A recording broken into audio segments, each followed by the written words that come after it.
Helen was known as Elena when she was born to Zachariah and Mike Sandilis in a small Macedonian village in northern Greece called Slithoron. Her parents were living with her grandmother on her father's side, who had 3 sons and desperately wanted a daughter. The words in Macedonian for princess and mulberry are similar, and when Helen was born, her grandmother ran down the street mistakenly shouting, "My mulberry has arrived! My mulberry has arrived!" The villagers understood.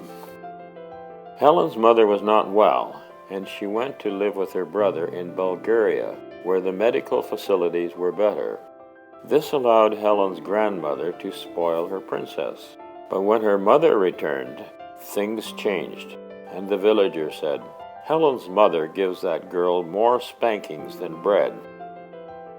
As a child, Helen was high energy, adventurous, and mischievous.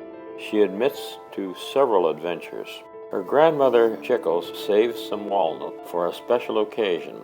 Helen and her cousin Steve found the stash and devoured it.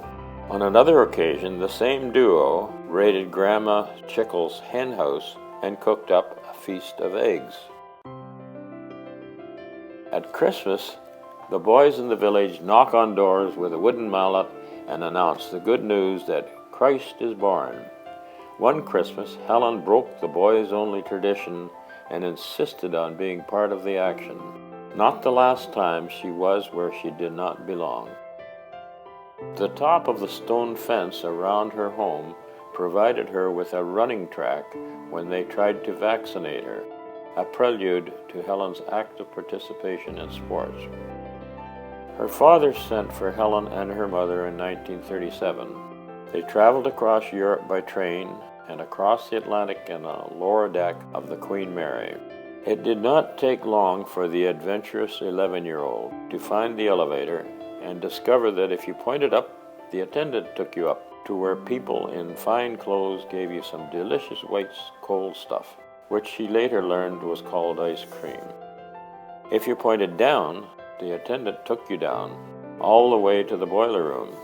No one is sure whether the ghost in the ship was there to greet Helen, but she called for the elevator and left as quickly as possible. On arrival in New York in 1937, Helen's father took sick, and they stayed with a man from the village and his wife, Archie. Another man from the village had been assigned the task of looking after Helen while on ship. He later said to Helen's father, "You had better put a leash on that one." They arrived in Toronto in May 1937 and lived in Leaside with Uncle George and then on to Gladstone before moving to Merton Street. Because Helen picked up the language quickly, she was given many responsibilities. Helen demonstrated her selfless nature one Christmas when she was asked to buy presents for the extended family. The result was that there was a present under the tree for everyone but herself. One of Helen's first teachers had a Scottish accent, which she picked up. How appropriate for someone nicknamed Sandy by those who had difficulty saying Sandilis. Helen spent a great deal of time with her friend Barbara Britton and her family, who did a great job of introducing her to her new country. On one occasion, they were looking for a lost item. Helen spotted it and said, "Aren't I a good looker?" They said, "Yes, but that's not how you say it." She also modified the expression tickled pink to tickle too pink. In 1946, Helen visited Archie. Helen was 19 or 20 and drinking age was 21, so they put her hair in an upsweep to make her look older and went out to dinner. They did a great job. Helen was like a second mother to her younger brother, Alec, and sister, Angela. Mark May remembers Helen in North Toronto Collegiate as the girl that was on every sports team. Helen obviously enjoyed tennis during this period, picking up 5 trophies from St. Cuthbert's. She played to win, but good sportsmanship and fun took priority. Helen belonged to St. Cuthbert's youth group. She often mentioned the Chinese priest who went back to China and was killed during the Cultural Revolution. As a teenager, Helen worked at the Metropolitan 5 and 10 cent store, where there was a soft ice cream machine that provided her newfound treat. She later went to work at her dad's shoe repair shop. Helen decided that she wanted to study phys ed and become a teacher. Her extended family were not short of opinions. That's no way to get a man. You'll never get a job. They'll give it to the English. How wrong they were. Here she is in the front row, right-hand side of a picture on one of the many teams she played on. Swimming was not her forte, and she often chuckled about the time one of her classmates towed her down the pool during a test. Then there was the diving accident that she suffered with for a decade. Helen graduated in 1952, a proud father. She promptly bought her first car and went on a road trip to St. Anne's Cathedral and British Columbia with her friend Barbara. In the fall of 1952, she taught in Lindsay. The gym was under construction, so she improvised by taking her class onto a city lawn and laid out some lines using lime. After officials read her the riot act, she had her students remove the lines. Not to be discouraged, Helen managed to convince other officials to let her hold classes in the local armory, where until then females were not allowed. Another first in 1952. A student was heard to say, "Everyone knew who Miss Sandillis was. All the girls wanted to be in her class."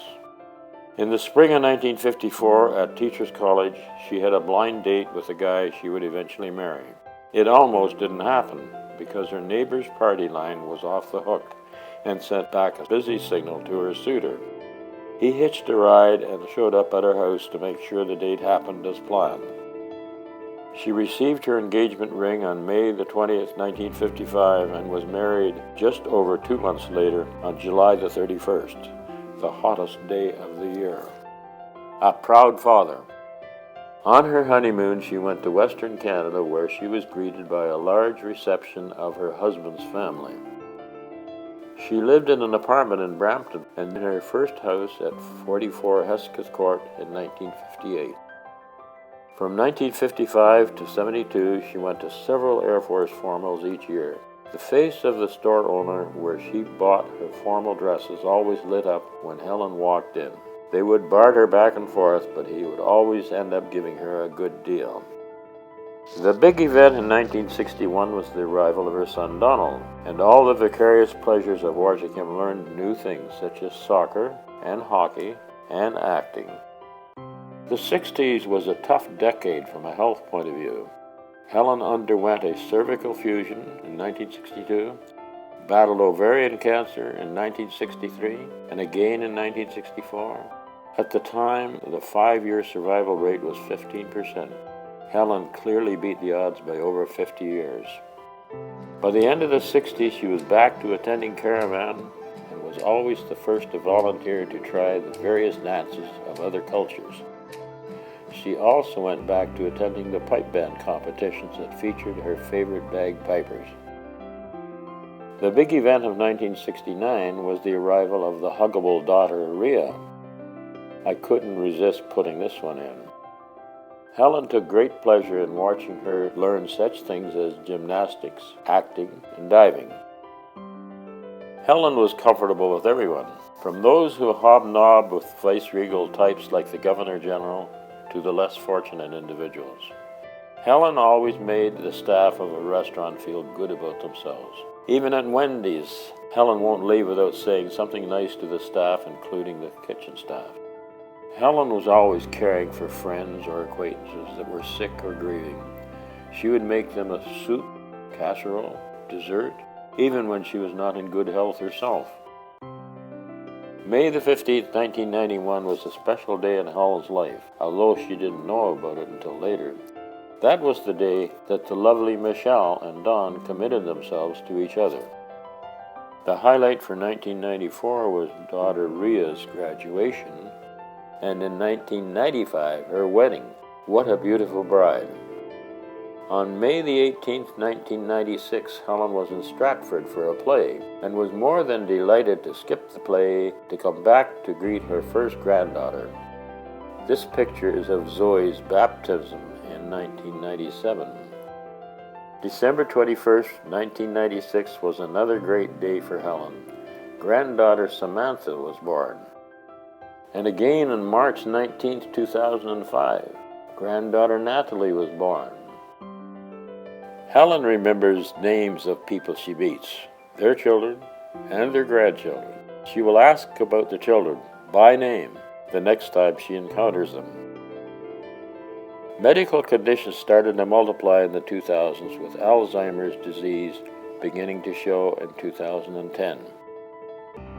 Caregivers are often warned that it's normal for Alzheimer's patients to become aggressive, miserable, ungrateful, or even turn against the caregiver. Not Helen. She was grateful and thankful right up to the day she went into the hospital on November the 7th, 2015. 2 weeks later, November the 23rd, 2015, at 11 a.m., surrounded by her family, she passed.